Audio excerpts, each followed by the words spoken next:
Welcome back, everyone, to DSP versus the Internet, episode 39 for November 19th, 2023. I hope you're enjoying the show so far. If you are, please consider becoming a member today, and you can nominate the videos for next week's show. This is the part of the show where I answer some super member questions. For those who don't know, there's 3 levels of membership on YouTube, and if you're a super member or higher, I have some Q&A in part 5 every week where I answer a few random questions. It's usually a lightning round style where if someone has a lot of questions, I'll just try to answer them really fast. But in this case, we got 2 questions this week. So let's jump into them. First question. With the rise of the global warming crisis and the left eco-extremists, isn't it ironic we have carbon footprint police who are on a overpopulation emergency crusade? Doesn't it sound like a genocidal statement, but don't want people to kill themselves to collect taxes? Is funding suicide prevention programs a based way to protest against liberals? And how do you feel about overpopulation? I know you think there are too many idiots in the world. Is it your honest opinion on your truth of the matter? God bless, onward and upward.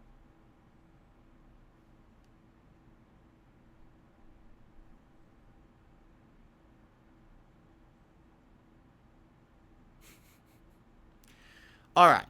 I'm not going to address 90% of that question because it's an insane amount of stuff that was said in it. I mean, it's ridiculous. I'll be here for an hour, okay?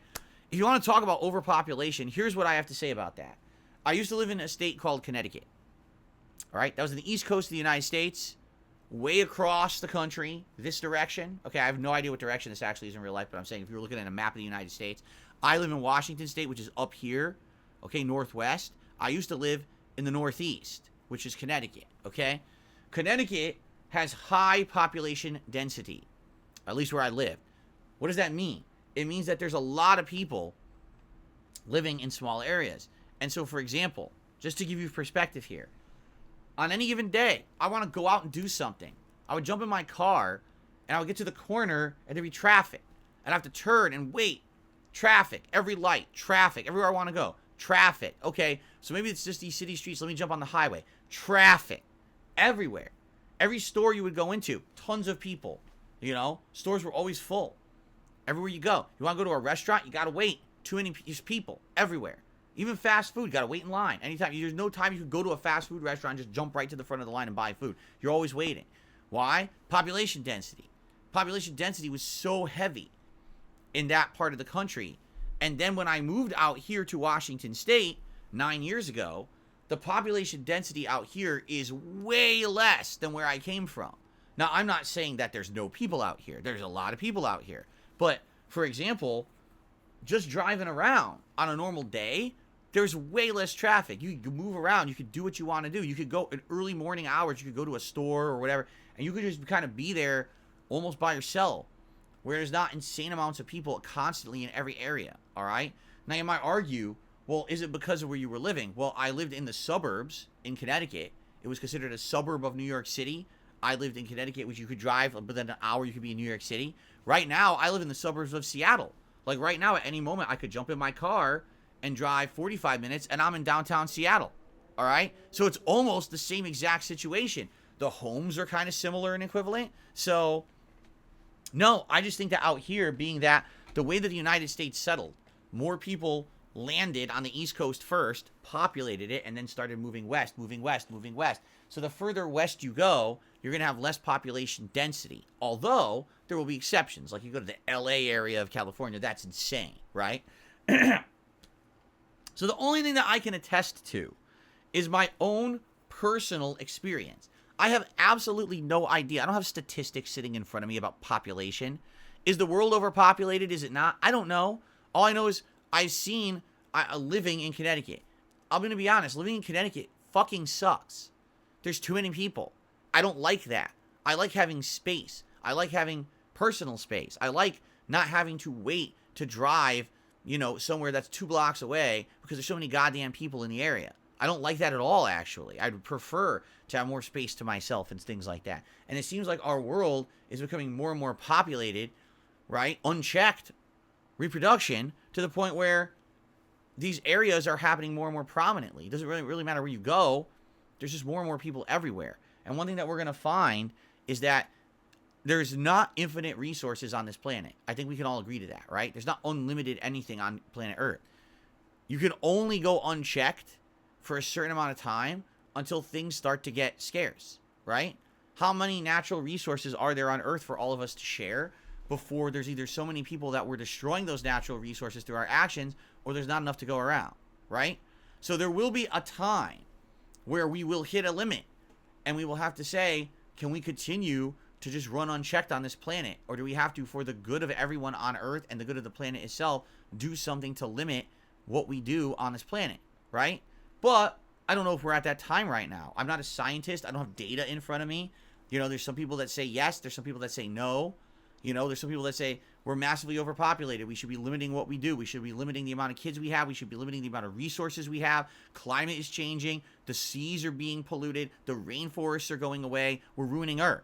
And then you got people like Elon Musk who say, we just should be populating like rabbits. There aren't enough people out there for the amount of jobs that we need. So just keep fucking and pumping out babies and just keep tossing them into these jobs. So that way we'll have enough people to fuel the economy, right? And it's like, who do you believe? I don't know. I certainly haven't had time to look into it. I'm a busy guy with a life and everything going on. I don't think that anything that I do would have much of an impact on it regardless. So sadly, I just don't know the answer to the question. I'm sure there are people way smarter than me, more educated than me, with more time than me, who've looked into this, who could answer your question more educated. I don't know why you even asked me that question. I'm just a streamer on YouTube. I'm not some fucking smart guy guru who's going to have all the answers for you. All right? So again, I can only answer these questions to the best of my ability. I don't know. That's my experience. Okay?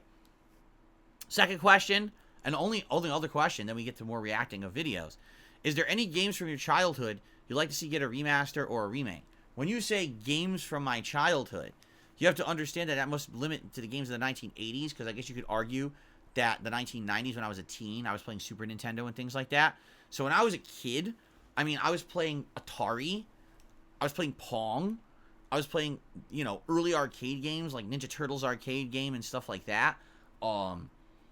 Would I want any of those games to come back in a modern capacity?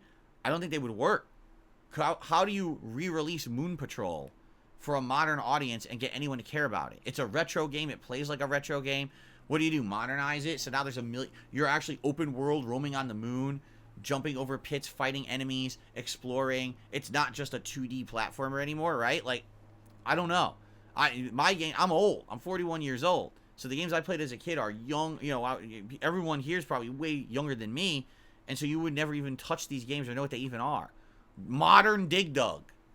How do you make Dig Dug a modern game? Right? I don't. If you remaster these games in a collection, like I think they just did have an Atari like Legacy collection a year or two ago, did it sell well? Unlikely, you know. But those games have a nostalgia factor. For me, I would love to one day maybe play those games with you guys, just to have a fun stream or two of me playing the retro games from my childhood. But would I want to see those games like fully restored as modern games and played? I don't even know if they would work in any kind of a modern capacity. You know what I'm saying? So, there you go. All right, that's the Q&A. Now we move on to more reacting, more standard member clips. You guys ready? Here we go. I don't know what this is. What if she ran us over? Huh? She ran us over. Oops. I accidentally canceled the playlist entirely. Well, I guess this is an opportunity for me to reshuffle the playlist, right? Which I could do now. I didn't mean to do that. Okay, hold on. So if I go back...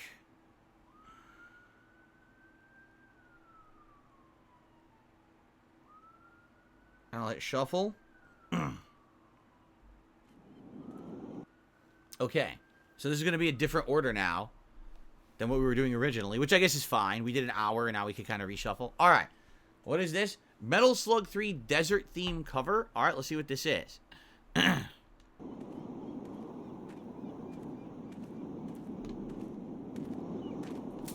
Nick says, I tried to send a tip. It's not working. I'll check again. People have been tipping. There's been tips. I just had one in the last half hour. The question is, if you're saying it's not working, you have to explain, what do you mean? Is the page not loading? Did you try to do it? There was an error. I don't know what you mean. So I can't look into it. Okay.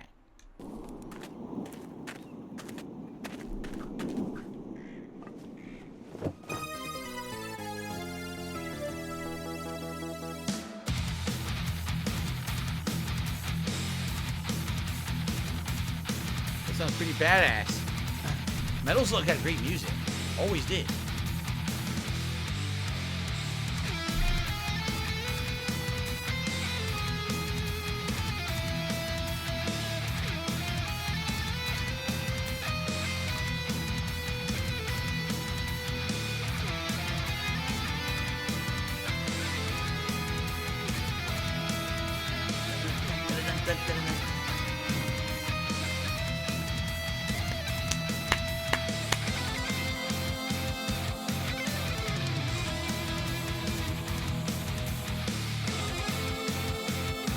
Certainly the original Metal Slug didn't have this quality. It was digitized, you know, it was a 1990s arcade game on the Neo Geo.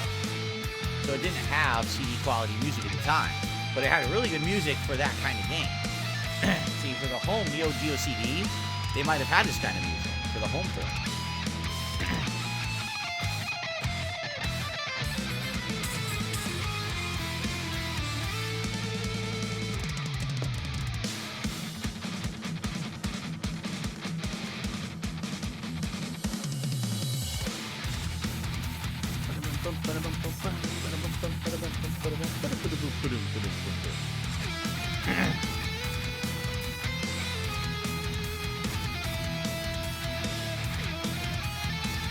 Good stuff.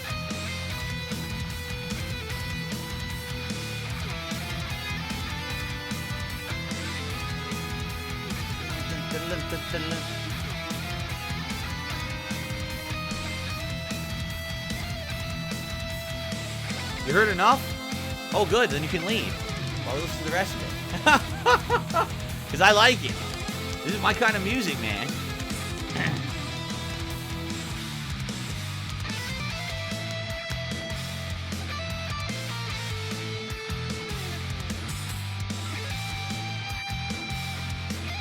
Which is the Metal Slug with the aliens. Because there actually is a Metal Slug where he stops fighting Nazis and he starts fighting aliens. It's pretty crazy.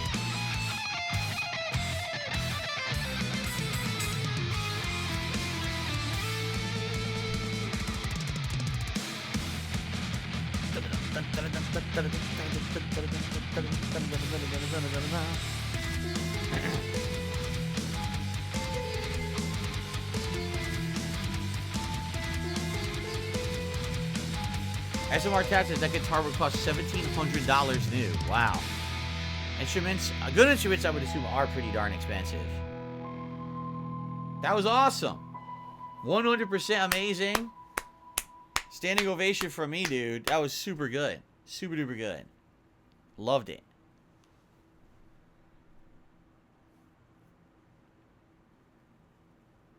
Arrowhead Stadium is electric this Sunday as Taylor Swift is here for the kickoff, cheering on her man Travis Kelce. My God, is she beautiful. I'm thinking about breaking up with Taylor. Wait, you're gonna break up with Taylor Swift? Don't say nothing. Don't say nothing to them. That's not what I said. Not the Swifties. Don't say that. Oh no. Not again. Oh no. Why would you say that? Look what you did. Look what you did.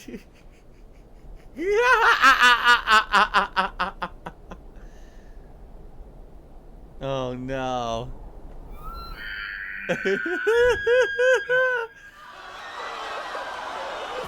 Oh no. The Swifties. Get your hands off me! No! Help! Help! Get your goddamn hands off me! No! Why do you want to leave me? Babe, that's not what I said.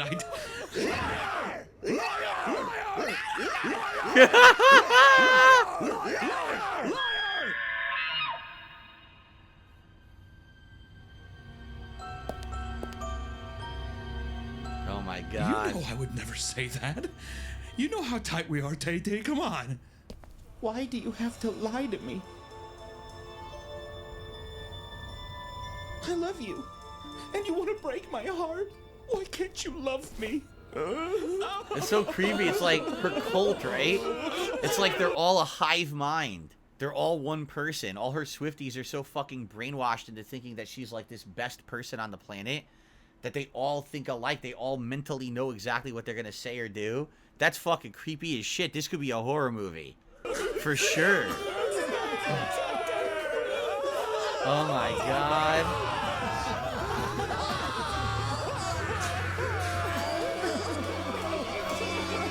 Love you? I barely know you! You want me to fawn over your existence? Everything is spectacle and everything so perfect and right. I try to get your attention, but it goes unnoticed until it's convenient for you. I can never love you because I can't stand the idea of you.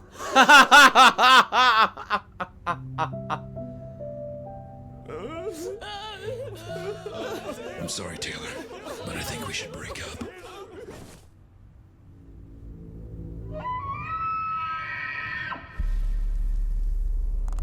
Oh god.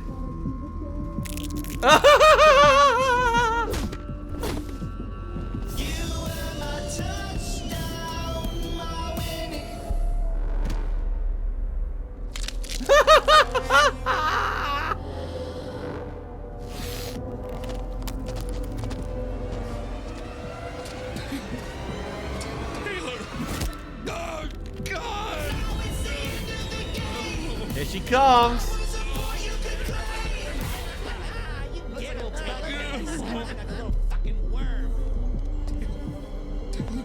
I'm so sorry.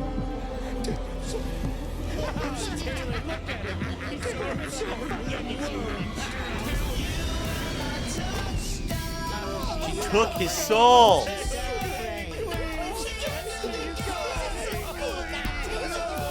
So you hear what they're playing? I don't know if that's a real song or not, but basically they're saying that's the song she would make. Because this is her history, is that she gets in a relationship, and then they break up, and then she just makes a fucking song about it, and it becomes a hit song. And so this would be her song about their relationship ending, right? But basically what it is she makes the song, and she swallows their fucking soul, right? Wow.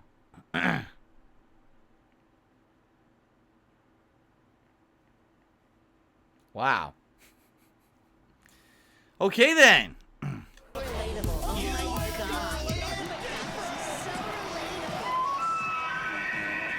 That's her call. And there goes Control Taylor the Cult. Swift, whose new song, Trouble on the 44-Yard Cult of Line, Swift. is already 12 times platinum. Wow. By the way, did you see that?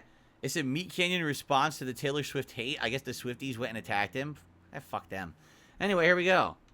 Oh, look what it is. It's LGR Foods. It's our, what's this guy? Lazy Game Reviews, So I think? one or two of you guys have making actually ramen? recommended this stuff. This is a Laksa Lamian Prima Taste something or other noodles from Singapore, instant noodles, and they're premium in aromatic coconut soup. Unlike anything I've ever really had in instant noodle form, it's fantastic. These take a little longer to make. They're steam air dried. Check these things out. It's like an MRE or something. You've got A and B here. Oh, A and B. is this really rich shrimp paste. It's kind of seafoody kind of thing. You'll see pretty soon. Very oily. And then this is just the dry mix, the pre-mix, which is very coconutty, has like a milky thing going on. And yeah, with these, you actually bring about 2 cups of water to a boil and then put those in there first, and then the noodles. And then instead of mixing it in a bowl, like a lot of other things say to do, these you put them in first. Alright. Starting to get a boil. First goes the powder. So it turns the water into like a And coconut the shrimp paste. broth. Look at that and you stuff. add It's this insane. fishy taste. It looks like carrot pulp or something, but yeah, it's really, really good. Yeah, this is actually one of those soups that, on its own, this is fantastic. But of course, I'm going to add some other things later on. Check these things out. This is it's a little thicker the dry noodle. than some of the others. And I love how it fits perfectly in my pot here. Oh yeah, I can already really smell the coconut, the shrimpiness, the oils, the turmeric, and other things that it has going on in here. It's just, this is a really cool soup. All right, so we're gonna let this go for about 7 minutes since it started to get a good boil going on. Speaking of shrimp, let's get real. All right, got some raw Carolina shrimp So, gonna cook up here. I mean, when he bought the instant. right? He bought the instant, but now he's going to kick it up by adding fresh ingredients to the instant noodles to make it better. And is this what they all do over there? And you know, this is Singaporean. I wonder if this is a common practice. You buy the instant, but then you make it a meal by adding actual fresh ingredients to it later, right? Just a bit of butter. So he's going to fry up some shrimp.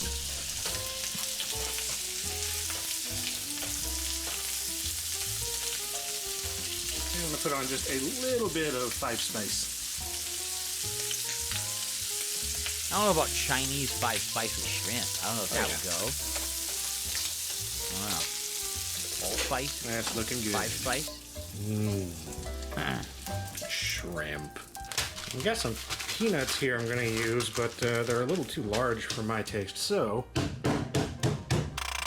Oh yeah. Crushed peanut. Man, with about a minute left, I'm going to throw some of this hydroponic, I think it's butter lettuce or something. That is in here. butter lettuce. I've seen and it at these grocery leaves are stores. going to shrink up a lot. They call it Yeah, like what'd I tell living you? lettuce They're in or there something. somewhere. Oh, yes. This stuff is so awesome. Dude. Oh, yeah. Okay, let's get some of this shrimp in here. Really augments that. You made way too many existing shrimp. That's enough for like 3 shrimp people. Taste going on. Go for just a little bit of cracked pepper in here because I feel like it. Also a bit of basil because Basil. it's good. Nah. Not much. You already Just got sort of the butter sprinkled lettuce over in there. You here. don't need Gotta top basil it off on with top of some of that. those smashed peanuts. They're so much better when they're freshly smashed. That is, it's such a weird, what he just made is such a weird amalgamation dish. Peanuts are more common in Thai cuisine. And this is supposed to be Singaporean noodles with shrimp with Chinese spice. And then peanuts, which are Thai. So he just, like, smashed together the cuisines of 3 completely different Asian countries to make this bowl of ramen. I mean, but okay, it might taste good. I don't know. I've certainly never had that broth before. Dude, this is smelling so good. I didn't even wait to put my glasses on. This is sublime stuff that you can make at home. Like, I am not exaggerating at all. Yeah, like I said, even on its own, this is a really good dish.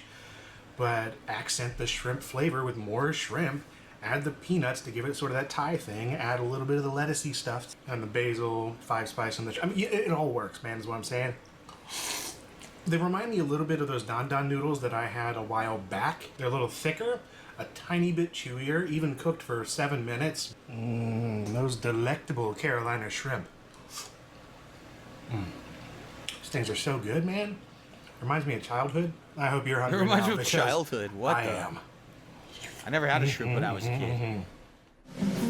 Pretty good. 6 years ago, so it's old. These videos are all old, 6, 7 years ago, right? Yeah. But it's just a weird meal. And honestly, I mean, what did he really cook there? It was instant noodles. And he fried up the shrimp quick, and that was about it. But, hey, it's a good home meal, I would say. That's a good way to make it. Rather than just doing the instant noodle with nothing. You want to add some things that'll kick it up.